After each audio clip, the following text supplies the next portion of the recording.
Hello guys. So the whole time my audio wasn't working, and I recorded like a 1 hour and 30 minute video. So I'm just gonna have the video up so you guys could like see like how I coded it.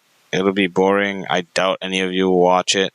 So to make your life easier, I won't make you guys watch like an hour, 30 minute long video. But if you want to see how I did it, you can. It'll pretty much be useless. So I don't recommend you guys actually watch it. I'm just gonna put like the new files and the new like yeah, just the new files so you guys can have it. I'm sorry like I couldn't like walk through it because I had so many nuggets of like information and the cool things you guys could know about, but it wasn't recorded and so that's lost.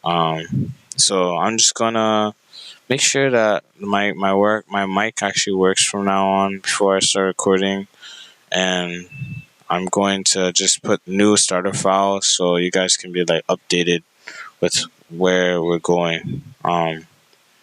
Yeah.